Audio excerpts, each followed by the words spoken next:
ناظم اعلیٰ اسلامی جمعیت طلبہ پاکستان و امیر جماعت اسلامی پاکستان قائد ملت امام انقلاب محترم سید منور حسن صاحب کو کہ وہ آئیں اور شرکائے اجتماع سے مخاطب ہوں۔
السلام علیکم ورحمۃ اللہ وبرکاتہ۔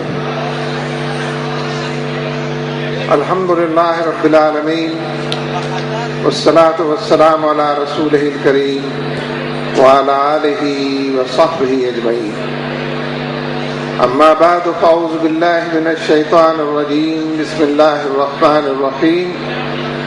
یریدون لیطفئوا نور اللہ بافواہہم واللہ متم نورہ ولو کرہ الکافرون۔ صدق اللہ العظیم۔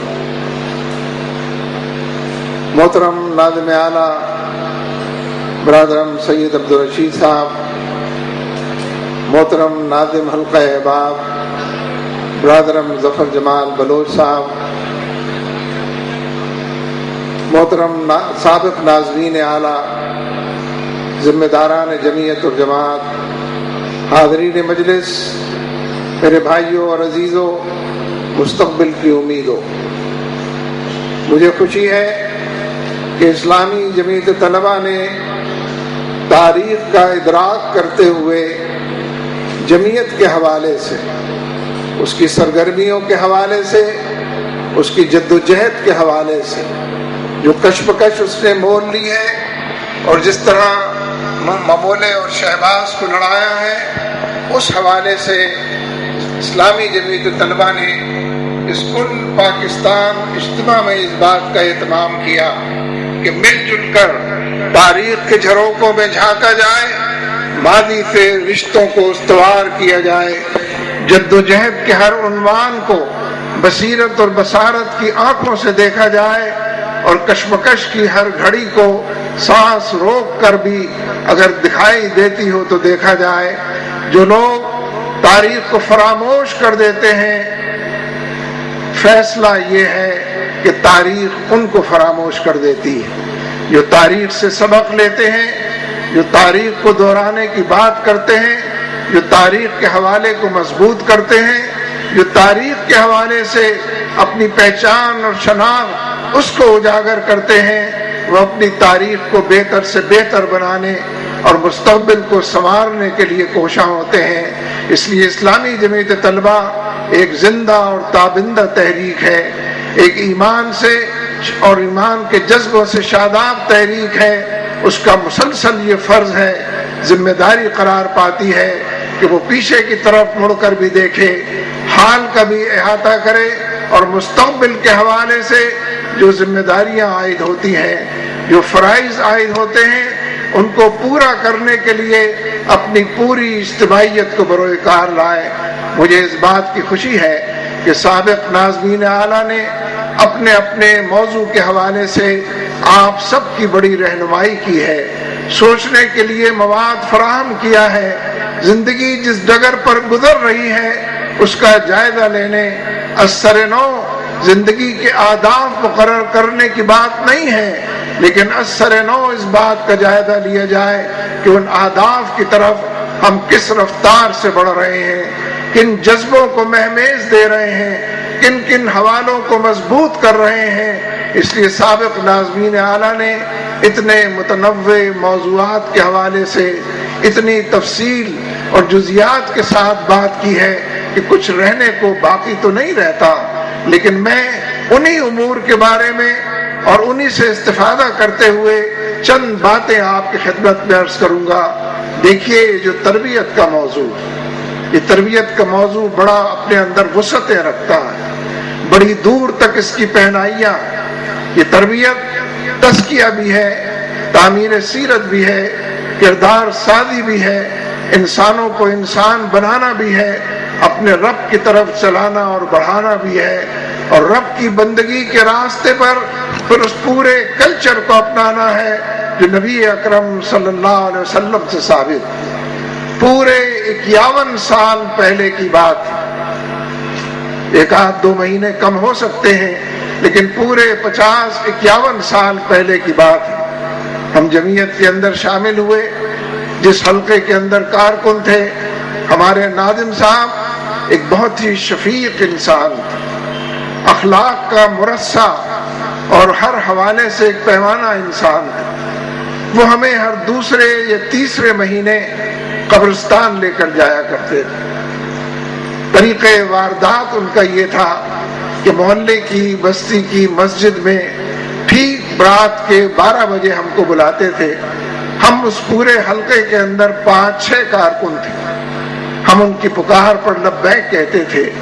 مسجد میں پہلے 2 رکعت نماز پڑھی جاتی تھی، پھر اس کے بعد وہ ہمیں قبرستان کی طرف کشا کشا لے جاتے تھے، اور ہم سب کو یہ ہدایت ہوتی تھی کہ کوئی آپس میں بات نہیں کرے گا، اپنی ہی سوچ اور فکر کے اندر اپنے ہی حوالوں سے اپنے آپ میں گم ہو کر اپنے آپ کو پانے کی کوشش کرے گا۔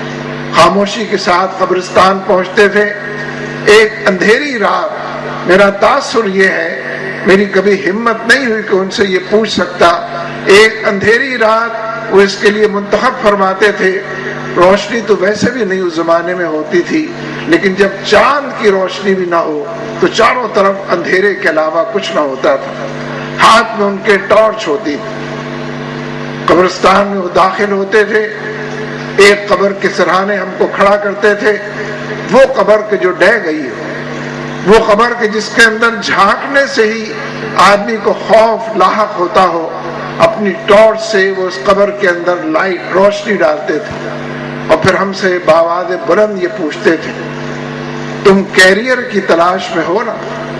یہ ہے تمہارا کیریئر، تم روشن مستقبل چاہتے ہو، تمہارا مستقبل یہاں سے ہو کر گزرے۔ ایک توانا آواز، ایمان سے لبریز آواز، تعلق باللہ کی فدائی آواز، آخرت کی فکر اور جوت جگانے والی آواز۔ اس کے بعد وہ اگلی قبر کی طرف لے جاتے ہیں۔ 5 6 7 قبروں کی طرف جاتے ہوئے یہی کلمات وہ دہراتے تھے، تم روشن مستقبل چاہتے ہو، یہ ہے تمہارا مستقبل، تم کیریئر بنانا چاہتے ہو، یہ ہے تمہارا کیریئر۔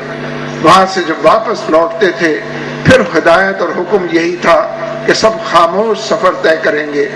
واپس اسی مسجد میں آتے تھے، واپس 2 رکعت نماز پڑھتے تھے۔ حقیقت یہ ہے کہ فکر آخرت بہت بڑا موضوع، انسانی جسم و جان اور اس کے اعمال کا زنگ چھڑانے کے لیے، انسان کو راہ راست پر بھٹکے ہوئے انسان کو بار بار راہ راست پر لانے کے لیے فکر آخرت بڑا موضوع ہے۔ لیکن موت کی یاد اس سے ورے ورے اور اس سے پہلے ایک ایسا موضوع ہے جس سے تعلق اور مس کبھی کم نہ ہونا چاہیے۔ اس موت کی یاد کے نتیجے میں زندگی اثر نو ترتیب پاتی ہے۔ اس موت کے گڑھے کو دیکھ کر اور اپنے ایک نشان منزل کو پا کر انسانوں کے اندر وہ خیالات ابھرتے ہیں کہ لٹریچر پڑھتے ہوئے، قرآن پاک کی تلاوت کرتے ہوئے، اس موضوع پر احادیث نبوی کا مطالعہ کرتے ہوئے انسان ایسے عزم باندھتا ہے، ایسے ذوق اور شوق کے مظاہرے کی طرف چل پڑتا ہے، اور ایسے ارادوں کی پختگی کے حوالے سے فیصلے کرتا ہے کہ جو اس کی زندگی میں تغیر پیدا کرتے ہیں، جو اس کی زندگی کو انقلاب سے ہم آہنگ کرتے ہیں۔ ہم جس انقلاب کی بات کرتے ہیں وہ میری اور آپ کی ذات سے شروع ہوتا ہے۔ اگر یہ انقلاب دل و دماغ کے نہان خانہ میں پورے طریقے سے مرتب نہیں ہوا ہے، اگر اس انقلاب نے میرے دل کو نہیں جیتا ہے، میرے دماغ کو مسخر نہیں کیا ہے، تو میں ایک انقلابی کی حیثیت سے کتنے ہی جھک ماروں انقلاب برپا نہیں کر سکتا۔ اس لیے یہ انقلاب فرزندان توحید کا انقلاب، شمعائے رسالت کا انقلاب، پروانوں کا انقلاب، اور اپنے آپ کو دین کے کامل سپرد اور اسی حوالے سے اپنی پہچان کو اجاگر کرنے کا انقلاب۔ یہ انقلاب آپ کا کل پاکستان اجتماع ہزار لوگوں سے بھرا پڑا ہے، 40-50 ہزار لوگ دور دور تک پھیلے ہوئے ہیں، لیکن آپ سب اکیلے بھی یہاں موجود ہیں، آپ سب تنہا۔ اسی لیے جو جواب دہی ہے وہ ہر فرد کی الگ الگ ہے، قوموں کو نہیں اٹھا کر بلایا جائے گا، ہر فرد سے علیحدہ پوچھا جائے گا عمر کن کاموں میں گوائی تھی، جوانی کہاں پر بتائی تھی، مال کہاں سے کمایا، مال کہاں پر خرچ کیا، اور علم جو حاصل کیا اس پر کس حد تک عمل کیا۔ نبی اکرم صلی اللہ علیہ وسلم فرما رہے ہیں کہ انسان کے قدم ہل نہ سکیں گے، جنبش نہ کر سکے گا انسان جب تک کہ اس سے یہ 5 سوال نہ پوچھ لیے جائیں اور ان کا جواب نہ حاصل کر لیے جائے۔ موت کی یاد کے حوالے سے، زیارت قبور کے حوالے سے انسب یہی ہے، یا تو کوئی ویسا ناظم ہو جس ناظم کو میں نے ذکر کیا، جس کی ہدایت پر لوگ 100% عمل کرتے ہوں، ورنہ ہر شخص اپنا ناظم خود بن جائے، اپنے کارکن کی حیثیت سے اپنے ناظم کے آگے کورنش بجا لائے اور اپنے ناظم کے حکم پر کشا قبرستان کی طرف چل پڑے۔ اکیلے اور تنہائی کے حوالے سے ایک مراقبہ جس کو کہتے ہیں، مل جل کر مقاصد سے ہم آہنگی جس کو کہتے ہیں، اس کی طرف چلے۔ یہ رویے جمعیت سکھاتی ہے، جمعیت بتاتی ہے اور اسپیل آؤٹ کرتی ہے، اور یہ رویے تزکیے اور تربیت کی طرف اور کردار سازی کی طرف لے جاتے ہیں۔ میرے دوستو، عجیب و غریب واقعہ ہے۔ غزوہ خیبر کے 20 شہداء ہیں۔ غزوہ خیبر میں مسلمانوں کو بڑا وقت لگا۔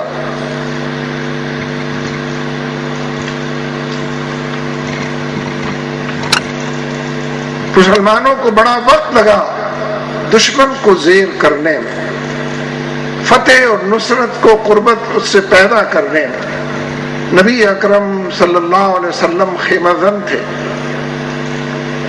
ایک شخص چرواہا، اس نے کچھ لوگوں سے پوچھا کہ یہ کیا کائے کی جنگ ہو رہی ہے؟ مسلمانوں سے قلعہ فتح نہیں ہو رہا تھا، اس کا در اور باب کھل نہیں رہا تھا۔ لوگوں نے اس کو بتایا کہ ایک شخص ہے، نبی ہونے کی بات کرتا ہے، نبوت کا دعوے دار ہے، اللہ تک رسائی کی بات کرتا ہے، ہر دکھ کو مٹانے کی، ہر حوالے سے انسانوں کو مسرور بنانے کی بات کرتا ہے۔ اس چرواہے کے اندر یہ شوق پیدا ہوا کہ دیکھوں وہ شخص کون ہے یہ چرواہا؟ حضرت اسود رائی رضی اللہ تعالیٰ عنہ بکریاں چراتے ہوئے نبی صلی اللہ علیہ وسلم کے خیمے کے قریب پہنچے اور ادھر ادھر دیکھے بغیر خیمے میں داخل ہو گئے۔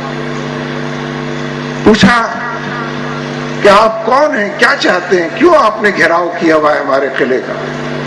نبی اکرم صلی اللہ علیہ وسلم نے پوری دعوت اس کے سامنے پیش کی اور اس کو بتایا کہ تمہارا رب خوش ہوگا تو کن انعامات سے نوازے گا، کن جنتوں میں تم کو داخل کرے گا۔ حیران ہو کر آپ کی طرف دیکھتے رہے، آپ کی بات کو سنتے رہے۔ پھر عرض کیا کہ حضور ذرا میری طرف تو دیکھیے، آپ میں جس قدر کالا کلوٹا بد شکل اور سیاہ فام انسان ہوں، کیا میں بھی جنت میں جاؤں گا؟ اگر میں آپ پر ایمان لے آؤں، اگر آپ کی بات کو سچ اور درست سمجھوں تو کیا میں بھی جنت میں جاؤں گا؟ نبی اکرم صلی اللہ علیہ وسلم نے فرمایا کہ ہاں، ایمان تمہیں جنت میں لے جائے گا، اللہ کی پہچان تم کو جنت میں لے جائے گی، مجھے نبی آخر الزمان ماننے کا عنوان تم کو جنت میں لے جائے گا۔ ہنسے اور کہا کہ اچھا ذرا میرے سے قریب تو آئیے، آپ تو ذرا دور بیٹھے ہیں، دیکھیے کس قدر بدبو میرے جسم سے آ رہی ہے، کتنا غلیظ اور گندا اور میلا لباس میں نے پہنا ہوا ہے، کیا اس کے باوجود میں جنت میں چلا جاؤں؟ اس قدر بھدا اور سیاہ فام ہونے کے بعد، اس قدر گندا انسان ہوتے ہوئے بھی نبی اکرم صلی اللہ علیہ وسلم نے فرمایا کہ تمہارا ایمان تم کو جنت میں لے جائے گا، اور ایمان کے حوالے سے اللہ سے تعلق جتنا بڑھاؤ گے اتنا ہی جنت کے اندر پاؤ گے۔ تو پھر کچھ دیر سوچا اور پھر ایک سوال کیا اور کہا کہ حضور بات تو مجھے سمجھ میں آئی ہے، لیکن ان بکریوں کا کیا کروں؟ ان بکریوں کو تو میں اجرت پر چراتا ہوں، میری بکریاں تو نہیں، یہ تو میرے پاس امانت، ان کا میں کیا کروں؟ نبی اکرم صلی اللہ علیہ وسلم نے فرمایا کہ ان بکریوں کو قلعے کی طرف ہانک دو، ہکا دو، جب آخری بکری بھی قلعے کے اندر چلی جائے اور اپنی منزل کی نشاندہی اس کو نظر آ جائے، پھر میرے پاس آ جاؤ اور کلمہ پڑھ کے مسلمان ہو جاؤ۔ حضرت اسود رائی رضی اللہ تعالیٰ عنہ نے یہی کیا، حضور کی خدمت میں حاضر ہوئے، لیکن ابھی کلمہ پڑھا ہی تھا کہ جنگ اپنے جنو پر پہنچی ہوئی تھی، جوبن کو چھو رہی تھی، معراج کی منزلیں طے کر رہی تھی، اور جنگ اس کے اندر اچانک تیزی آ گئی۔ نبی اکرم صلی اللہ علیہ وسلم نے فرمایا کہ اسود جاؤ اور جا کر اس جنگ کے اندر شریک ہو جاؤ۔ حضرت اسود رائی رضی اللہ تعالیٰ عنہ اس جنگ کے اندر پہنچے، اپنے آپ کو شامل کیا، لیکن لمحے بھی نہ گزرے تھے کہ شہید کر دیے گئے۔ یہ وہی صحابی ہیں جن کے بارے میں آتا ہے کہ ایک نماز انہوں نے نہیں پڑھی اور جنت کے اندر چلے گئے۔ جس وقت غزوہ خیبر کے 20 شہداء نبی اکرم صلی اللہ علیہ وسلم کی خدمت اقدس میں پیش کیے گئے، آپ ہر شہید کے سرہانے کھڑے ہوئے، اس کے چہرے کی طرف ٹک ٹکی باندھے دیکھتے رہے، ان کے تمام شہداء کے حق میں آپ دعائے مغفرت اور بلندی درجات کی رب سے دعا اور التجا کرتے رہے۔ لیکن جس وقت حضرت اسود رائی رضی اللہ تعالیٰ عنہ کے سرہانے پہنچے تو اچانک آپ آگے بڑھ گئے اور وہاں نہ رکے اور نہ ایک لمحے کے لیے ان کی طرف گویا دیکھا۔ صحابہ کرام آپ کے ہمراہ چل رہے تھے، سفر ختم ہوا تو کسی نے پوچھ لیا کہ حضور آپ نے تمام شہداء کے لیے دعا فرمائی، آپ تمام شہداء کے سرہانے کھڑے ہوئے، آپ نے سب کے چہروں کو ٹک ٹکی باندھ کر دیکھا، لیکن اسود رائی کے سرہانے نہ آپ کھڑے ہوئے نہ آپ نے اس طریقے کا منظر پیش کیا، ماجرا کیا ہے؟ دیکھیے آپ نے کیا فرمایا۔ آپ نے فرمایا کہ جس وقت میں اسود رائی کے سرہانے پہنچا تو وہ حوروں کے نرغے میں تھے، اللہ تبارک و تعالیٰ نے ان کو اس قدر حسین و جمیل بنا دیا تھا کہ نگاہیں ٹک نہیں رہی تھی، اور ان کے جسم سے خوشبوؤں کی ایسی لپٹیں آ رہی تھی کہ ٹھہرنا وہاں محال۔ دیکھا آپ نے یہ واقعات کیوں ہے؟ آخر صحابہ کے حوالے سے، نبی اکرم صلی اللہ علیہ وسلم کی مجلس کے حوالے سے ان واقعات کو ہم کیوں پڑھتے ہیں، ان واقعات کو ہم کیوں بیان کرتے ہیں؟ ان سب کے اندر ایک رہنمائی ہے، ان تمام واقعات کے اندر ایک حجت ہے جو تمام ہوتی ہے۔ یہ تمام واقعات اہل ایمان کے اندر شوق پیدا کرتے ہیں، جذبہ جہاد، شوق شہادت پیدا کرتے ہیں، رب کی طرف چلنے اور بڑھنے اور تعلق باللہ کی استواری کے پیمانے متعین کرتے ہیں، اور انسان ان منزلوں کی طرف چلتا اور بڑھتا ہے، اور کشا کشا اور شادہ اور فرحہ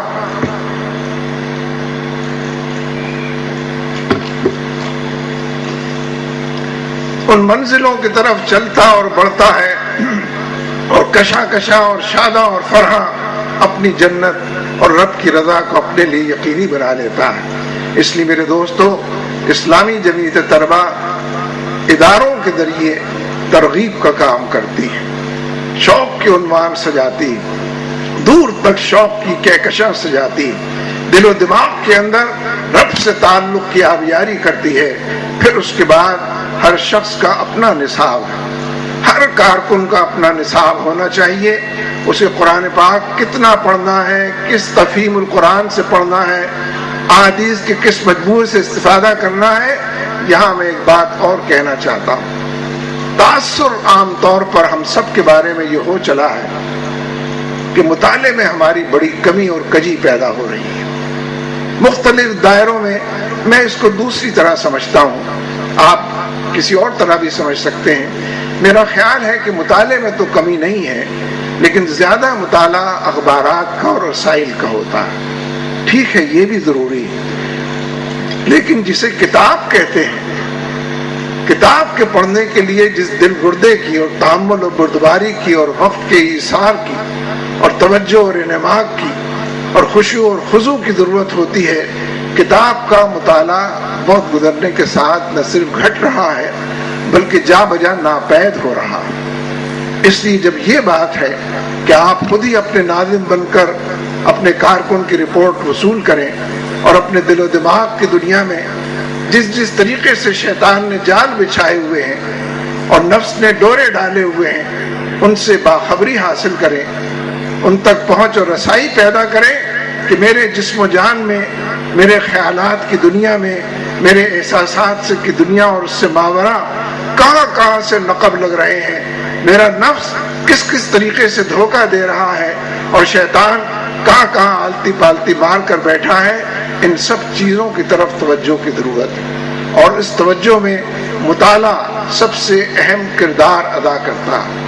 مطالعے کے نتیجے میں انسان کو اپنے آپ سے بھی آگہی ہوتی ہے، اور من عرف نفسہ فقط عرف رب والی جو بات ہے کہ رب کی پہچان اور معرفت بھی نفس کی معرفت سے پیدا ہوتی ہے. یہ کام انفرادی دائروں میں کرنے کا ہے.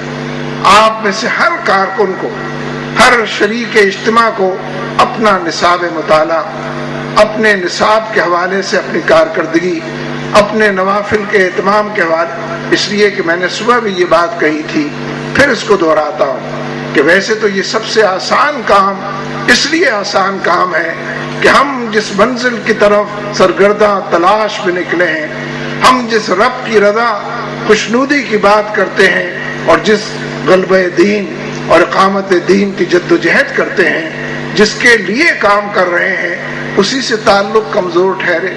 جس کے لیے ہاتھ اٹھا کر دعا کر رہے ہیں، اسی سے دعا کے اندر یہ مزبہل ارادے آڑے آئیں.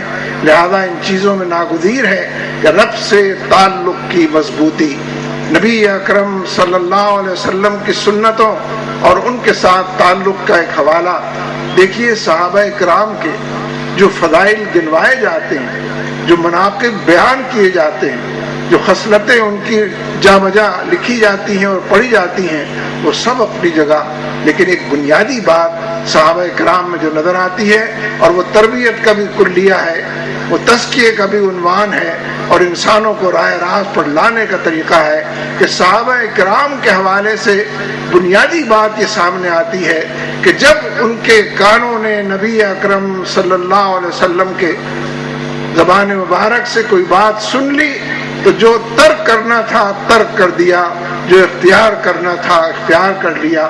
کوئی قیل و قال نہیں، کوئی حجت اور دلیل نہیں، کوئی التوا کی پالیسی نہیں کہ کل سے انشاءاللہ ہم نیک بنیں گے اور جمعے کے دن سے ہم فلاں نیک کام کریں گے، بلکہ جس لمحے کانوں کے اندر آواز پڑی کہ شراب کی حرمت کا حکم آ گیا ہے، یہ جو بات لکھی جاتی ہے کہ مدینے کی گلیوں میں شراب بہتی نظر آئی، یہ اسی لیے ممکن ہوا کہ ہونٹوں تک پیالے پہنچے ہوئے تھے، شراب کے سامنے لوگ بیٹھے ہوئے تھے، سرائیاں یہاں اور وہاں اور مٹکوں کے اندر شراب موجود تھی، لیکن کان نے اس بات کو سنا کہ شراب کی حرمت کا حکم آ گیا ہے، پیالے واپس لوٹ گئے، سرائیاں انڈیل دی گئیں. کوئی ایک واقعہ سیرت کے واقعات میں نہیں ملتا کہ کسی نے یہ سوچا ہو کہ اس وقت تو یہ تھوڑی سی سرائی میں بنی ہوئی موجود ہے، بڑے پیسے خرچ کر کے بنائی گئی ہے، اس کو ضائع نہ کیا جائے، شام تک اس کو ختم کر دیں گے، شام کے بعد انشاءاللہ ہم اس نیکی کی طرف چلیں گے اور بڑھیں گے اور اپنے آپ کو اس برائی سے بچا لیں گے. اس لیے تربیت کا یہ بنیادی اصول ہے کہ جب میرے اور آپ کے علم میں یہ بات آ جائے کہ یہ سنت کے خلاف ہے، یہ اللہ کی مرضی کے خلاف ہے، اس لمحے اس عمل کو چھوڑ دینا، اس رویے کو ترک کر دینا، ان راہوں پر چلنے کی ابتدا کر دینا اصل ناگزیر۔ میرے عزیزوں، اسلامی جمعیت طلبہ پچھلے 26-27 سال سے، اور سارے طلبہ پورے پاکستان کے، کالج یونینز کے الیکشن سے محروم ہیں۔ کالج یونینز کے الیکشن تنظیم کا بھی امتحان لیتے تھے، کالج اور یونیورسٹی یونینز کے الیکشن تربیت کے لیے ایک امتحان گاہ ثابت ہوتے تھے، اور دعوت کے فروغ میں ہم نے کیا کیا ہے، کتنے دلوں پہ ہم نے دستک دی ہے اور کتنے لوگوں کو مسخر کیا اور ہمنوا بنایا ہے، الیکشن اس کا بھی امتحان بن جاتے تھے۔ اور ہمیں ان بہت ساری چیزوں کا جائزہ لینے میں بھی اور طلبہ سے رابطے کے نتیجے میں انہی کے درمیان سے گزرتے ہوئے آگے بڑھنے میں بھی بے پناہ صلاحیتوں کے استعمال کرنے کی سہولت بھی حاصل ہوتی تھی، اور اسی لیے لوگ ابھرتے تھے، باصلاحیت لوگ نظر آتے تھے۔ ان کی صلاحیتوں کو صحیح رخ دینا، ان کی سوچ اور فکر کو صحیح زاویہ نگاہ عطا کرنا، ان کی زندگی اور اس کی ترجیحات کو اثر نو ترتیب دینا، پھر یہ ناظرین کے لیے ایک آسان نہ صحیح لیکن ایک ایسا کام بن جاتا تھا کہ جو کام کی تاریخ میں آتا تھا۔ اس لیے میں یہ سمجھتا ہوں کہ کالج یونینز کے الیکشنز کو ترک نہ کیا جائے، نہیں کیا ہے جمعیت نے ترک، آواز اٹھائی جاتی رہے، احتجاج کیا جاتا رہے، لوگوں کو یاد دلایا جاتا رہے۔ یہ جو ایک تانا بانا بنا گیا ہے کہ کالج یونینز کے الیکشنز ختم ہو گئے تو تعلیم کا معیار شاید بڑھ گیا ہے، کالج یونینز کے الیکشنز ختم ہوئے تو طلبہ میں جو آپا دھاپی اور گریبان کا ایک دوسرے کے ہاتھ ڈالنے کا کلچر تھا اس سے نجات مل گئی ہے، یہ محض مفروضے ہیں۔ کالج یونینز کے الیکشن نے طلبہ کو امانت و دیانت بھی سکھائی، طلبہ کو جواب دہی کے احساس سے معمور بھی کیا، طلبہ کو کہنے اور سننے اور ذمہ دارانہ طریقے سے معاملات کو برتنے کا بھی حوصلہ سکھایا۔ اس لیے اس طرف بھی جانا چاہیے۔ ایک وقت ایک واقعہ اور سنا کے بات کو ختم کرتا ہوں۔ ہم کس طرف جانا چاہتے ہیں؟ ہم کن لوگوں کے جلو میں چلنا چاہتے ہیں؟ کون لوگ ہیں کہ جو انقلاب کے حقیقی معنوں میں نقیب قرار پاتے ہیں؟ نبی اکرم صلی اللہ علیہ وسلم کی خدمت اقدس میں 13 یمنیوں کا ایک وفد حاضر ہوا دین سیکھنے کے لیے، آپ کی باتیں سننے، اس پر عمل کرنے اور اپنے آپ کو اس قالب میں ڈھالنے کے لیے 13 یمنیوں کا ایک وفد آپ کے پاس پہنچا۔ کئی دن انہوں نے آپ کے پاس قیام کیا، آپ سے استفادہ کیا، دین کو سنا، سمجھا، سوال کیے، تشفی کی۔ جب وہ لوگ رخصت ہونے لگے تو نبی اکرم صلی اللہ علیہ وسلم نے حضرت بلال رضی اللہ تعالیٰ عنہ کو اشارہ کیا کہ ان کو نبی صلی اللہ علیہ وسلم کی طرف سے تحفے تحائف دیے جائے اور یہ اچھے حال میں یہاں سے رخصت۔ حضرت بلال رضی اللہ تعالیٰ عنہ نے حکم کی تعمیل کی۔ جب وہ لوگ تحائف لے کر رخصت ہونے لگے تو نبی اکرم صلی اللہ علیہ وسلم نے ان سے دریافت کیا کہ کیا تم میں سے ہر شخص کو کوئی تحفہ اور ہدیہ مل گیا ہے؟ کوئی محروم تو نہیں رہا ہے؟ سب نے بیک زبان کہا کہ ہمیں بہت کچھ مل گیا ہے، آپ کی طرف سے ہدیے اور تحفوں سے ہم مالا مال ہوئے ہیں، لیکن ہمارا ایک ساتھی، ایک نوجوان جسے ہم پیچھے اپنے اسباب پر اس کی رکھوالی کے لیے چھوڑ آئے تھے، وہ اس سے محروم رہا۔ آپ نے فرمایا کہ اچھا کہ تم اپنے سامان اور اسباب کی طرف لوٹ جاؤ اور اس نوجوان کو یہاں بھیج۔ کچھ دیر بعد ایک نوجوان نبی اکرم صلی اللہ علیہ وسلم کی خدمت اقدس میں حاضر ہوا۔ آپ نے حضرت بلال کو اشارہ کیا، حضرت بلال نے اس کے پاس بھی تحفے اور ہدیے اس کو پیش کیے۔ اس نے الٹ پلٹ کر چیزوں کو دیکھا اور عرض کیا کہ یا رسول اللہ مجھے تو یہ سب نہیں چاہیے۔ نبی اکرم صلی اللہ علیہ وسلم قدرے حیران ہوئے اور فرمایا کہ نوجوان تم کیا کہہ رہے ہو؟ اس نے پھر اسی طریقے سے اس کو الٹ پلٹ کر دیکھا اور کہا کہ حضور مجھے تو یہ تحفے اور ہدیے نہیں چاہیے۔ آپ نے پوچھا پھر تمہیں کیا چاہیے؟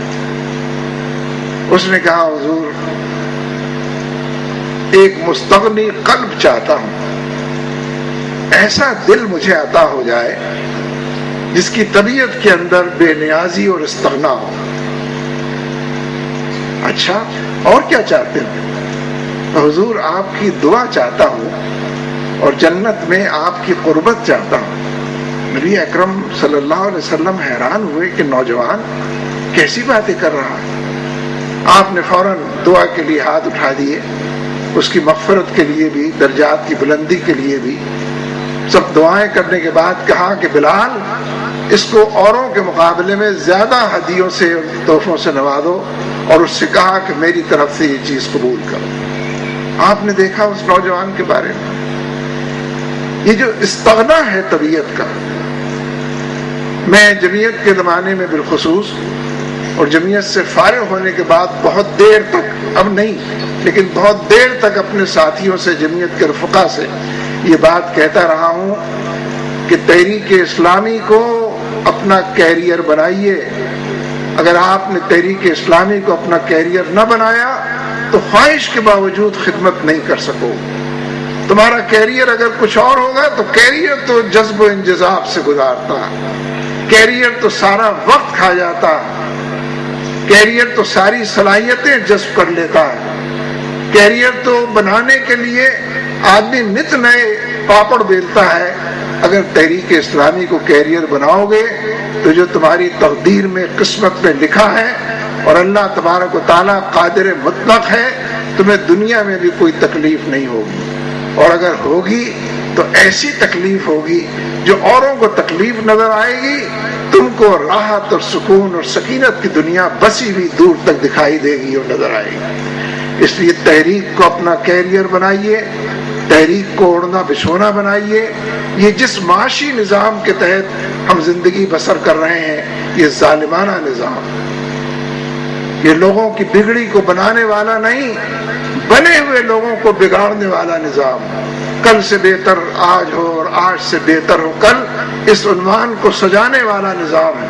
یہ خون چوس لیتا ہے، یہ صلاحیتوں کو پسند کر دیتا ہے. میں یہ نہیں کہہ رہا کہ آپ ڈگریاں حاصل نہ کریں، یہ معاشرے میں اسٹیٹس کے لیے ضروری ہے.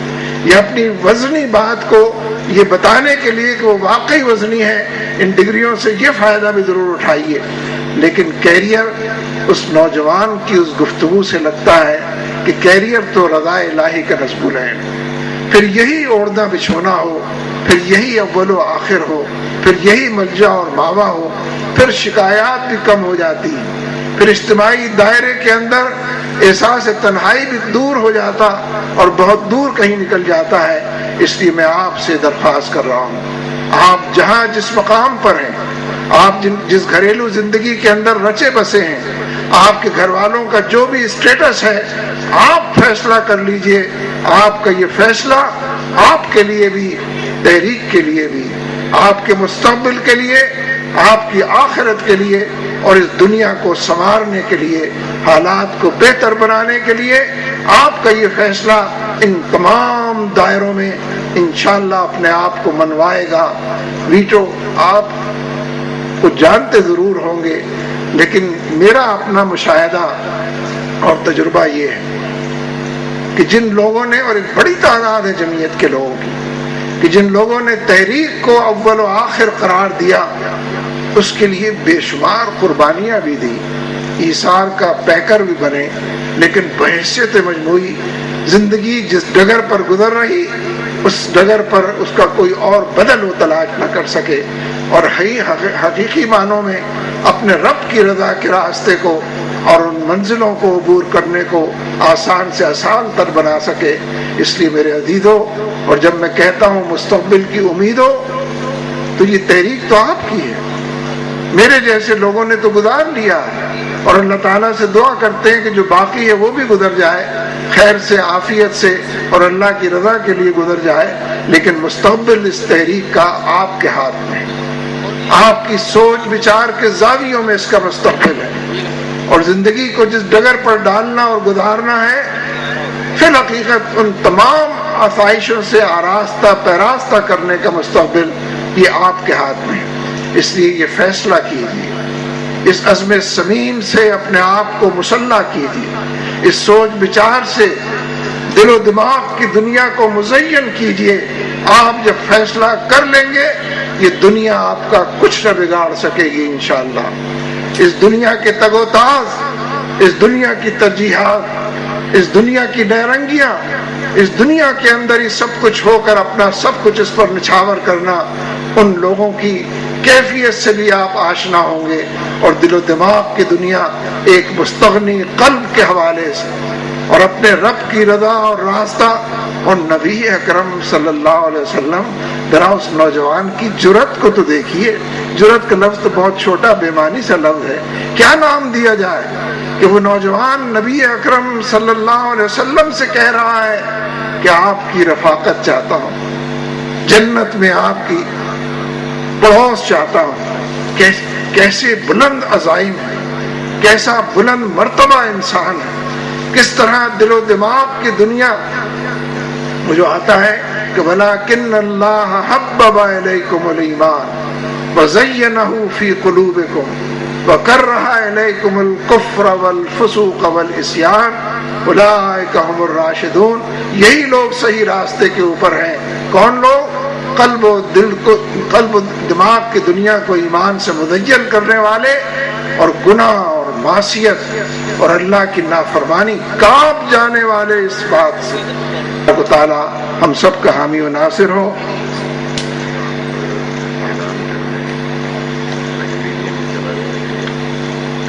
آپ کو یاد ہے، ویسے بھوکے لوگوں کو تو زیادہ باتیں یاد رہتی ہیں، آپ کو تو بالکل بھوکا ہی رکھا جا رہا ہے. کل امید پاکستان ملین مارچ ہوگا انشاءاللہ ثم انشاءاللہ، اور میں انشاءاللہ خود حاضر ہوں گا آپ کی خدمت میں. اس ملین مارچ میں انشاءاللہ شریک ہوں گا. اور یہ ملین مارچ